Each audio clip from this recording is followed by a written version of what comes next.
ዲፕሎማሲ የአንድ ሀገር የውስጥ ጥንካሬ ነጸብራቅ ነው።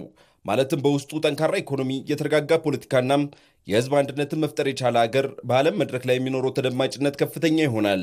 ይህ ማለት በኢኮኖሚ ሙሉ ለሙሉ በእርዳታ ላይ የተደገፈ ሀገር በዓለም አቀፍ መድረክ ላይ የራሱን አቋም በነጻነት ማንጸባረቅ ስለሚከብደው ዲፕሎማሲው ተደማጭነት ያጣል እንደማለት ነው። የዓለም ፖለቲካና የኃይል አስተላለፍ ዘወትር ተለዋዋጭ ነው።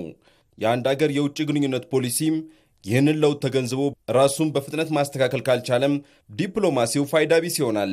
ኢትዮጵያ ባለፉት 8 ዓመታት በውስጥ ፖለቲካዊ ሽግግር፣ በሰሜኑ የህግ ማስከበር ዘመቻ እንዲሁም በክልላዊና ዓለም አቀፋዊ ተጽዕኖዎች ውስጥ አልፋለች። በዚህ አስቸጋሪ ምዕራፍ ውስጥ የተከተለችው የዲፕሎማሲ ስልት የሉዓላዊነት ጥበቃና የብሔራዊ ጥቅምን ማስከበር ዲፕሎማሲ ተብሎ ሊገለጽ ይችላል። በመካከለኛው ምስራቅ፣ በአውሮፓ፣ በሩቅ ምስራቅ፣ በሰሜን አሜሪካ ጠንካራ ወዳጆች የፈጠርንበት፣ የምናምናቸው የሚያምኑን፣ የምናቃቸው የሚያቁን፣ የምንረዳቸው የሚረዱን ሰዎች የተፈጠሩበት እጅግ የተሻለና ያደገ የዲፕሎማቲክ አውድ ተፈጥሯል። በእርግጥ በዚህ ሁሉ ውጣ ውረድ ውስጥ የታላቁ ህዳሴ ግድብን ከማጠናቀቅ እስከ በቅርቡ የታዳጊ ሀገራት ጥምረት የሆኑ የብሪክስ አባላትን መቀላቀል የመሰሉም ዲፕሎማሲያዊ ድሎችን ባለፉት 8 ዓመታት ውስጥ ከተመዘገቡ የዲፕሎማሲ ስኬቶች መካከል በግንባር ቀደምትነት የሚጠቀሱ ናቸው። የውጭ ጉዳይ ፖሊሲ ሪፎርምና የአጋር ብዝሃነት አማራጭ ቀደም ሲል የነበረውን ጥቂት ሀገራት ላይ ብቻ ያተኮረ የግንኙነት መስመር በመለወጥ በመንግስት በአዲስ መልኩ የተቀረጸው የብዛ የውጭ ጉዳይ ፖሊሲም ተግባራዊ ተደርጓል።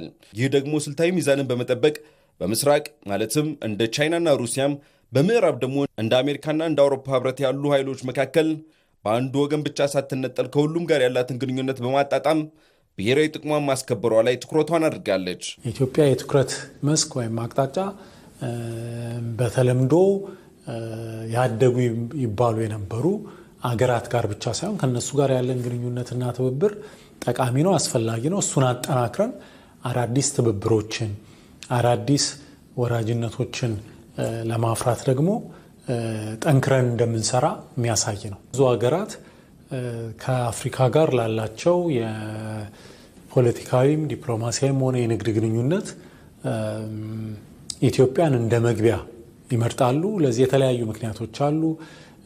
ታሪክ አለ፣ ኢትዮጵያ ተጽዕኖ፣ የኢትዮጵያ አየር መንገድ፣ የአፍሪካ ህብረት መቀመጫ መሆናችን፣ የህዝብ ብዛቱ፣ ያለንበት ጂኦግራፊያዊ አቀማመጥ፣ የሁሉ ተደምሮ ኢትዮጵያን ከአፍሪካ ጋር ለሚኖር ግንኙነት፣ ከአፍሪካ ጋር ለሚኖር ትብብር ይበልጥ ተመራጭ ሀገር እንድትሆን ያደርጋታል።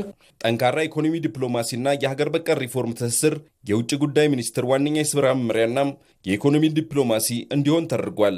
በሀገር ውስጥ የተጀመረው የሀገር በቀል ኢኮኖሚ ማሻሻያ ስኬታማ ለማድረግም ኤምባሲዎች የውጭ ቀጥታ ኢንቨስትመንት ወይም ኤፍዲአይን በመሳብ አዳዲስ የንግድ ገበያዎችን በመፈለግ እንዲሁም ቱሪዝምን በማስተዋወቅ ላይ በግንባር ቀደምትነት እንዲሰሩ ተደርጓል። ቀጠናዊ ትስስርና ሰላምን ለማረጋገጥ መንግስት ለጎረቤት ሀገራት ከፍተኛ ትኩረት ሰጥቷል። ከጎረቤቶቻችን ጋር የነበረውን የጥርጣሬ ፖለቲካ በመቀየርም በኢኮኖሚ፣ በመሰረተ ልማትና በጋራ የደህንነት ጉዳዮች ላይ ያተኮሩ የሁለትዮሽ ስምምነቶችም ተደርጓል። የአካሄድ አገሪቱ በምስራቅ አፍሪካ ያላትን የመሪነት ሚናም እንዲጠናከር አስችሏል። የኢትዮጵያ ህልውና ዕጣ ፈንታ የተሳሰረ ነው። ከተጠቀምንበት እጅግ በጣም ተስፋ ያለው ቀጠና ነው። ኢትዮጵያም ቀጠናውን ይዛ አብራ ማደግ የምትችልበት ነው። ያ ካልሆነ ግን ሁላችንም እየከሰምን እየደከምን የምንሄድበት በኢትዮጵያ ያለው የውጭ ግንኙነት ስታብሊሽመንቱ እና እስከዛሬ የሄድንበትን መንገድ ቀይረን እኔ ብቻ ሳይሆን የጎረቤት ሀገራት ልሂቃንም የዛው ውጤቶች ስለሆኑ እናንተም አቁሙና መተማመን ስንችል ነው፣ መወያየት ስንችል ነው፣ ልሂቃን አንድ ላይ መተን ችግሮቻችንን ማየት ስንችል ነው አመክንዮአዊ በሆነ መልኩ ተወያይተን ተግባብተን የጋራ መጠራጠሮችን ቀንሰን የጋራ የሆነ ከፍ ያለ ቀጠና መፍጠር የምንችለው። ጠንካራ የውስጥ ፖለቲካና የተረጋጋ ኢኮኖሚ የሌለው ሀገር በውጭ ዲፕሎማሲው ላይ አንገቱን ቀና አድርጎ መደራደር አይችልም።